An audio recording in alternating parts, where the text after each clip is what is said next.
2024년 10월 29일 연중 제30주간 화요일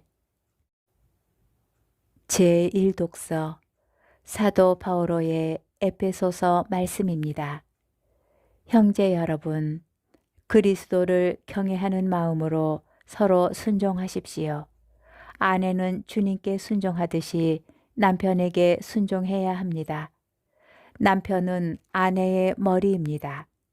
이는 그리스도께서 교회의 머리이시고 그 몸의 구원자이신 것과 같습니다.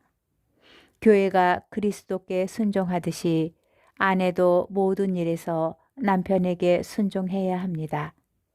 남편 여러분, 그리스도께서 교회를 사랑하시고 교회를 위하여 당신 자신을 바치신 것처럼 아내를 사랑하십시오. 그리스도께서 그렇게 하신 것은 교회를 말씀과 더불어 물로 씻어 깨끗하게 하셔서 거룩하게 하시려는 것이었습니다.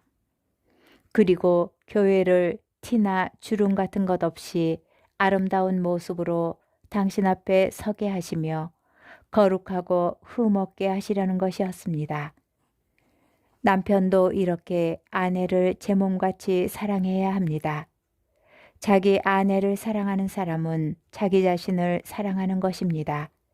아무도 자기 몸을 미워하지 않습니다. 그리스도께서 교회를 위하여 하시는 것처럼 오히려 자기 몸을 가꾸고 보살핍니다. 우리는 그분 몸의 지체입니다. 그러므로 남자는 아버지와 어머니를 떠나 아내와 결합하여 둘이 한 몸이 됩니다. 이는 큰 신비입니다. 그러나 나는 그리스도와 교회를 두고 이 말을 합니다. 여러분도 저마다 자기 아내를 자기 자신처럼 사랑하고 아내도 남편을 존경해야 합니다. 주님의 말씀입니다. 복음, 루카복음 13장 18절에서 21절의 말씀입니다. 그때에 예수님께서 말씀하셨다. 하느님의 나라는 무엇과 같을까? 그것을 무엇에 비길까? 하느님의 나라는 겨자씨와 같다. 어떤 사람이 그것을 가져다가 자기 정원에 심었다. 그랬더니 자라서 나무가 되어 하늘의 새들이 그 가지에 깃들였다. 예수님께서 다시 이르셨다.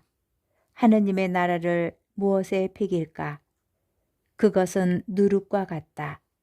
어떤 여자가 그것을 가져다가 밀가루 서말 속에 집어넣었더니 마침내 온통 부풀어 올랐다.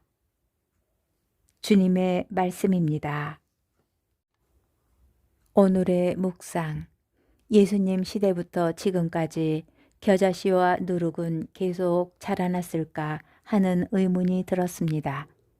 예수님 시대에는 복음이 점점 많은 이에게 전파되는 것이 그래도 눈에 보였을 것이고 사도들 시대에도 그러하였습니다. 초기 교회에서 박해를 받던 시대에도 마찬가지였습니다. 그 뒤 중세와 근대의 유럽에서는 대부분의 사람들이 신자였을 뿐만 아니라 지리적으로도 교회가 점점 확장되었고 아프리카와 아시아, 아메리카 대륙으로도 전파되었습니다. 그런데 오늘날에 와서는 물론 지금도 선교 지역들이 있고 외적으로 교회가 성장하는 지역들이 있지만 그러지 않은 곳들도 분명히 있습니다. 유럽을 보면서 성장을 말하기는 어렵고 아시아는 지역마다 다르겠지만 우리나라의 경우 통계상으로는 세례를 받는 사람들이 계속 있어도 실제로 느껴지는 교회의 활기는 수십 년 전보다 못하여 보입니다. 그러면 겨자씨는 자라나고 있을까요? 반죽은 부풀고 있을까요? 그런데 사실 겨자씨의 비유와 누룩의 비유는 하느님의 나라가 눈에 보이게 커져가고 있을 때 필요한 말씀들이 아닙니다. 그 나라가 눈에 보이지 않을 때, 그 나라가 있는지 없는지도 확실하지 않게 여겨질 때 필요한 말씀입니다. 흙 속에 묻혀있는 겨자씨는 눈에 보이지 않고 반죽 속에 섞여 있는 누룩도 보이지 않습니다.